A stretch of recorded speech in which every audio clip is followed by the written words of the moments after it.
Monsieur le Président, et comme je vous ai félicité d'abord pour votre élection.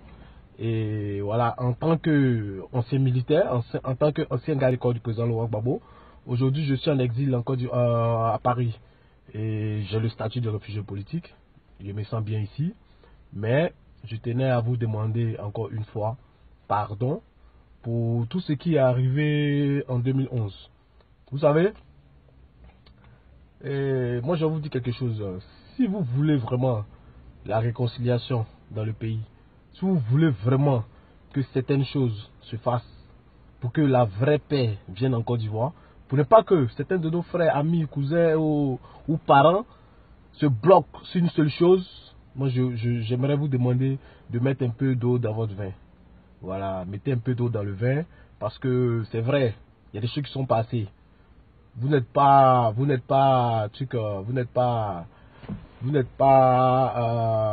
la justice, vous êtes le président de la République. Donc vous ne pouvez pas décider certaines choses. Mais bon, quand quelque chose arrive, où deux personnes se battent, où le parent il arrive, il faut que le parent sache décider pour ce qui est bon pour les deux. On ne décide pas pour une seule personne. Donc, vous pouvez simplement gracier certains de nos frères qui sont en prison aujourd'hui. Moi, je dis et je répète, tout ce qui s'est passé en 2011 là, si on doit accuser quelqu'un aujourd'hui, c'est le président de la Cour constitutionnelle. Voilà, Yaoundé, c'est lui qui doit être en prison aujourd'hui, c'est lui qu'on doit arrêter aujourd'hui. Parce que, en 2011, quand ils ont donné les résultats des élections, en tant que militaire, en tant que homme de la loi, nous, notre devoir, c'est de respecter la Constitution. C'est de respecter ce que le Conseil constitutionnel a décidé. Donc, nous, on a suivi les ordres. Voilà. Donc, si lui, il disait la vérité, il mentait, nous, c'est pas notre problème. Nous, on fait que respecter les consignes. Voilà. Donc, ils ont déclaré le président Gbagbo au président. C'est pour ça que certaines personnes, certains de nos collègues, certains de nos frères sont restés avec lui. Si on avait déclaré Alassane président, qu'on était avec lui, par contre, ça allait être un truc qui était... Bon, voilà. Donc, je ne vais pas trop aller loin. Aujourd'hui, si quelqu'un devait être condamné, ça devait être lui. Parce qu'après, quand vous êtes venu, il a changé de parole.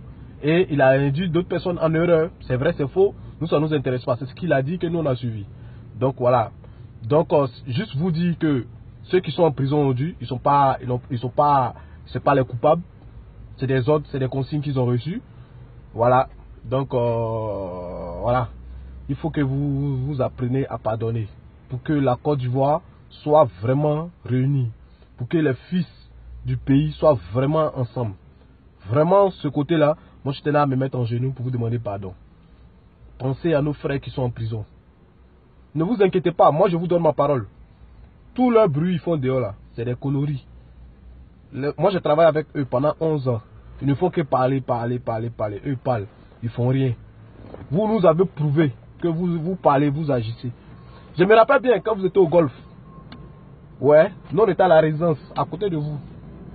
Quand vous faites votre discours sur TCI pour dire non, que si vous venez, vous allez punir telle personne, vous allez faire ça à ceux qui ne respectent pas, que toi tu es président de la République.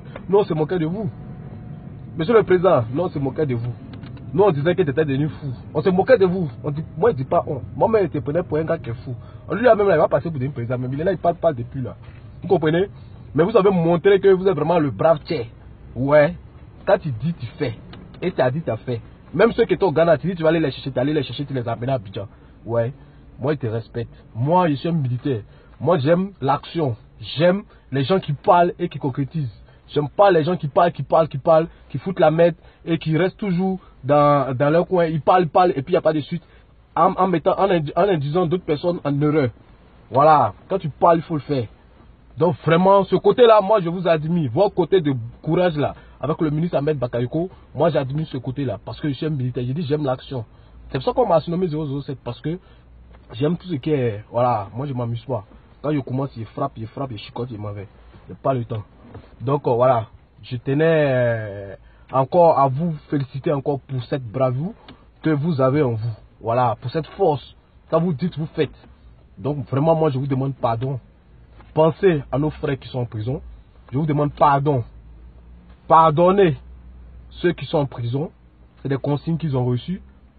Pardonnez à tous ceux que vous pensez qui vous ont fait du mal. Pour que la Côte d'Ivoire soit réunie. Pour que la Côte d'Ivoire soit un et indivisible, il faut que vous pardonnez, il faut que vous mettez un peu d'eau dans votre vin. C'est tout ce que moi je vous demande. Aujourd'hui, si nous les exilés, on prend un billet d'avion, on rentre à Abidjan, mais c'est parce que ceux qui sont en prison seront libérés. C'est une confiance qu'on pourra avoir pour pouvoir rentrer chez nous. Vous voyez? Donc vraiment, Monsieur le Président, il faut que vous pensiez à ça. C'est vrai, vous venez d'être élu, vous avez beaucoup de choses, votre calendrier est un peu chargé, mais je sais que vous allez voir ma vidéo parce qu'il y a l'un de vos proches qui m'a dit que vous regardez la vidéo. Vous regardez souvent mes vidéos, pas tout à fait tout, hein, parce que souvent aussi je rigole, souvent aussi on est dans un peu de sérieux. Donc voilà. Et vraiment, c'est pour ça que je vous ai envoyé ce message ce matin. Donc, ayez pitié de ceux qui sont en prison, ayez pitié des familles, ayez pitié de ceux qui souffrent encore et mettez un peu d'eau dans votre vin. Voilà. Personne ne viendra vous attaquer. Personne ne viendra vous faire un coup d'état. Personne ne viendra je sais pas, ils sont là, ils parlent seulement. Personne ne viendra vous faire chier. Moi, je vous dis ça. Moi, je vous donne ma parole parce que je les connais. C'est que des parleurs. Ils perdent le temps. Ceux qui sont en prison là, ils pensent que quand les gens marchent, quand les gens sortent, quand les gens ils font les conneries là, ils pensent que c'est en leur faveur. Ils ne savent pas qu'ils les mettent en retard, ils les induisent eux-mêmes en l'erreur et ils perdent leur temps. Ceux qui sont en prison, ils ne savent pas ça. Quand on dit les gens sortent marcher, eux ils sont contents. Ils pensent que quelqu'un va les sauver. Personne, je leur dis toujours, personne ne viendra les sauver. Personne ne viendra vous sauver. La seule personne qui vous sauvera, c'est le président Alassane Ouattara. Donc, cherchez à causer avec lui, cherchez à discuter avec lui, cherchez à parler avec lui. Donc, Monsieur le Président, ma vidéo fait déjà 10 minutes. Je pense que c'est un peu long. C'était juste la doléance que je vous demandais. Et voilà, je vous remercie. Et j'espère que les 5 ans que vous allez passer à la tête du pays, ça donnera beaucoup de bonheur à notre pays et à faire avancer beaucoup de choses encore en Côte d'Ivoire. Pour ce que vous avez déjà commencé. Que Dieu bénisse la Côte d'Ivoire. Que Dieu vous bénisse. Que Dieu vous protège. Et j'espère que j'ai été à la hauteur de mes langages parce que vous savez, nous les militaires, on n'a pas trop le système voilà, de vous les politiciens. Donc, que Dieu bénisse tout le monde. Ciao, ciao. Me repos présent. Ciao.